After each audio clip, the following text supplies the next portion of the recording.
Good morning, folks. This is Calvin coming to you from the peninsula of Florida. Hope you're having a good week. It's been a rather challenging one in Florida, but we'll get by. Now, I want to welcome you, first of all, to the second installment of Stories from the Last 100 Years.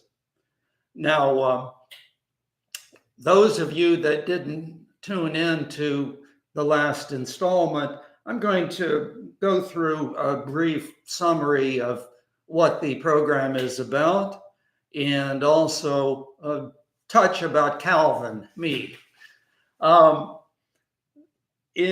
Basically, these are stories that have to do with encounters that I and people that I know had over the years of the Cold War, and you can attach your own date to when the Cold War began. Some say 1945, others will say 1949, but basically anything after roughly 1925 is fair game for what we're going to look into here.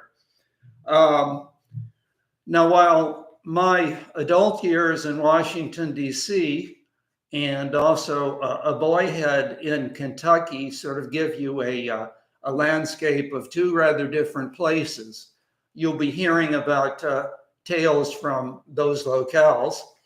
And I should say that although some of the people that come up in these stories you will have heard about before, but others, I'd say the vast majority, are more what you would say from the proverbial man or woman on the street or in the bar or grill or in the office or in the classroom. It just depends. In other words, I'm not just interested in what the king was doing that night, but also what we minions were up to. So we get a little variety there. And I should add that I would like to try to be both informative, but also leave some room for humor, because I think that most of us would agree that a life without humor is a barren landscape indeed. What about Calvin, myself? Well, just briefly, I will say that I left the confines of Kentucky to pursue foreign affairs in Washington, D.C. at the age of 22. My doctorate was given to me in the year 1984. Yes, the year that George Orwell attached a chilling significance to, depending on your point of view. And so my field, of course, was international relations, study of foreign countries, their histories, their cultures, their political systems. And prior to working for Uncle Sam on international economic matters after 1984, I did some undergraduate teaching in world politics and the Western intellectual tradition, which traced the lineage of ideas in philosophy, political science, religion, and some other fields, all the way back to the ancient Greeks and then up to the current period. And then parenthetically, I don't want to leave this out. The stories that I'm going to relate do not come across to you in chronological order always. And you think, well, what is the reason for that? Well, I can confess to you, I'm not trying to replicate, that word just stuck there for a while. Not trying to replicate Quentin Tarantino's gyrating scene sequence from Pulp Fiction, although it might seem that way. It's more an idea that by setting close to each other tales from what are sometimes vastly different historical eras, this might encourage the listener to compare those periods and to see what the continuities and the breaks are, because there are both. But you will find your own uses for the own chronological Bible being laid out. Actually, what I would like to do is depart somewhat from the customary format and instead focus on an issue, a problem that was front and center during the Cold War years and continues to be, particularly after 9/11 and the concern for security. And the subject that I'm talking about here is spying, or if you prefer the elegant term used for this activity, espionage. Certainly, espionage loomed very large in our history from the time that World War II ended, and the theft of military, industrial, and most chillingly of all, nuclear secrets was something that citizens considered an existential question, to use that vastly overused term we hear nowadays. But anyway, that, one wrong move, one bit of information that we didn't have or was stolen from us could lead to the end of civilization. I don't have to remind you, of course, that spying has become pretty much a cottage industry in Hollywood, with the likes of the peerless James Bond, and then flanked by actors such as Tom Cruise and Matt Damon and quite a few others. So it has plenty of fodder for the dramatic side of life.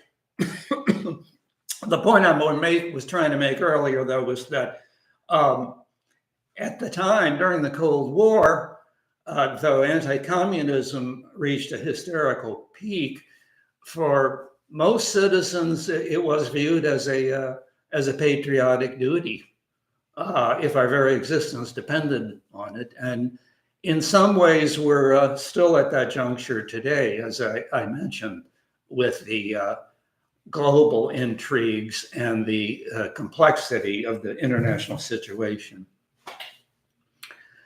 Spies, like cobras, will always fascinate. Why do they do it? Well, history is not short of clues. When you itch to sell out your country, very often being passed over for promotion in a job was a good reason to enact the betrayal. Let's spin back for a moment to our own Revolutionary War period and a fellow named Benedict Arnold. A very capable military commander, Arnold was passed over one too many times by our Continental Congress for promotion.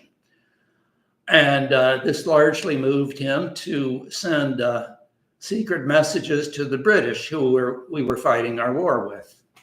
To pull in another example, we can shift the time machine forward to the 1940s, and our country and a man named Harry Dexter White, a highly ranked official in the Treasury Department. Now, like Arnold, White wailed the "you waste my talents and I'll use them for the enemy" minuet. He passed many documents to the Soviet Union during the time of Joseph Stalin for this reason. What were the consequences? Well, the information that Harry Dexter White provided allowed the Soviet dictator to play off Winston Churchill and Franklin Roosevelt against each other during the wartime summits, World War II.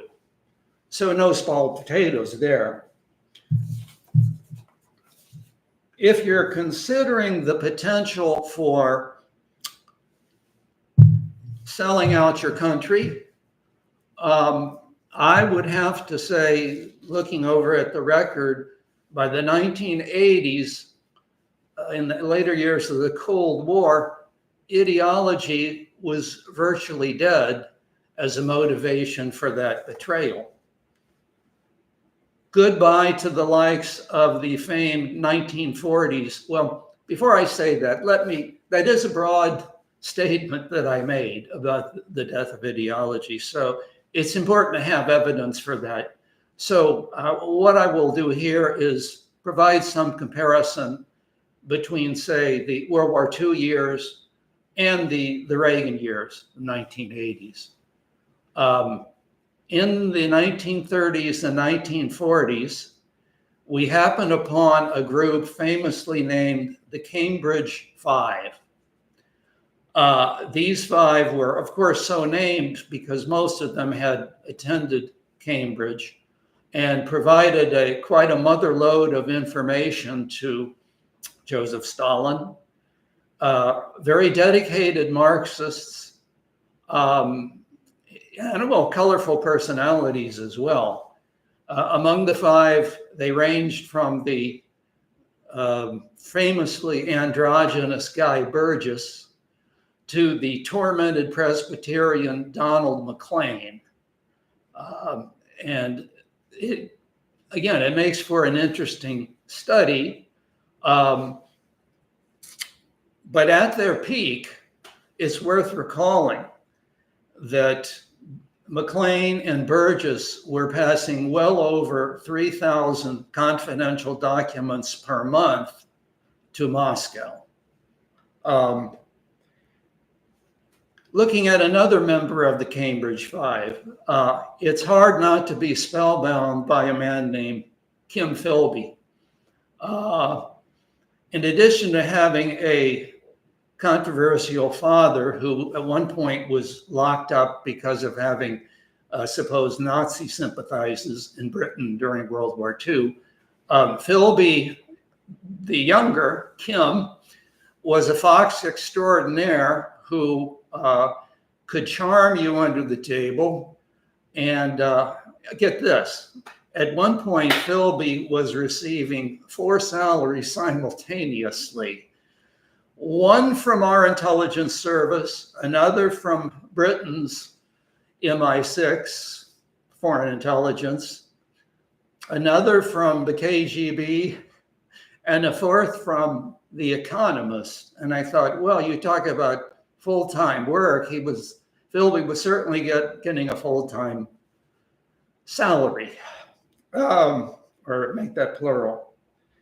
But by the 1980s, and you can sort of reason this out, if ideology was starting to wither in the Soviet Union itself, and people sort of resigned themselves to the system and said, we pretend to work and they pretend to pay us.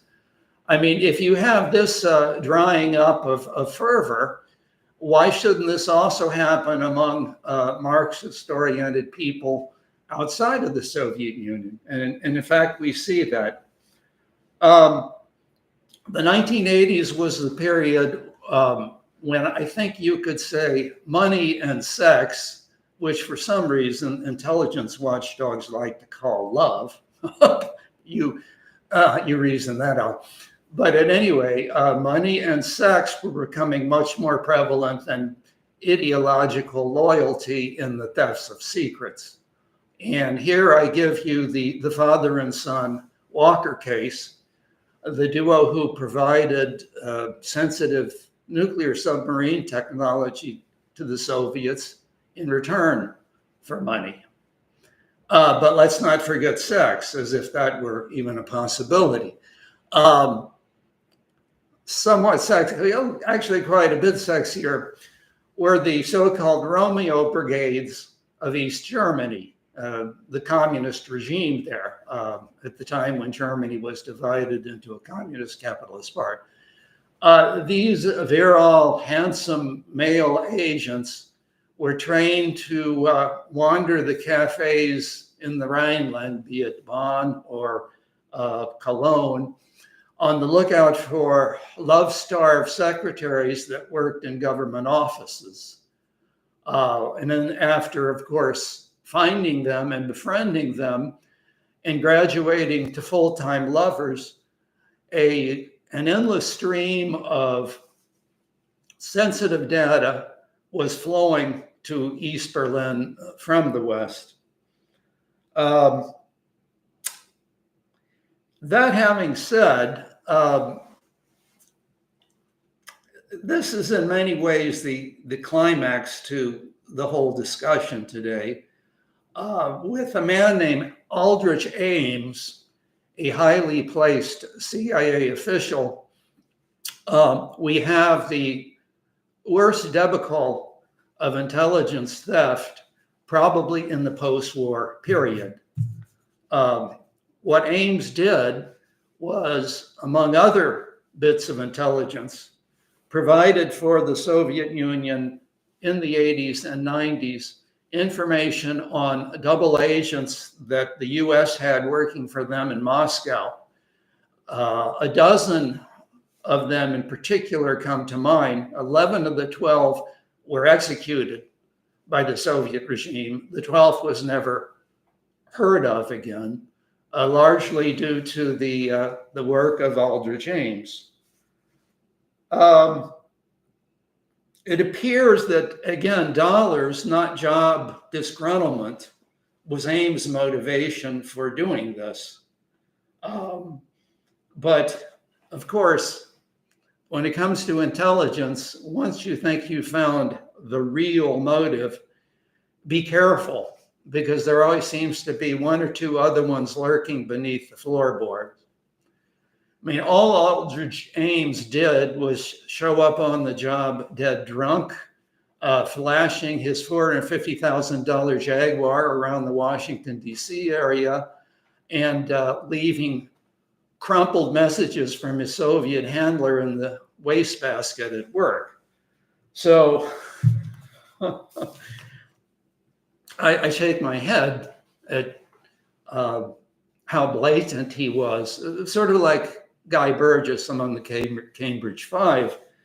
But even so, in 1985, in broad daylight, Aldrich Ames walked into the Soviet embassy in Washington in order to form a more perfect financial union with the Soviet Union. Now, you can ask yourself why our intelligence services, both domestic and foreign-focused ones, didn't find that odd.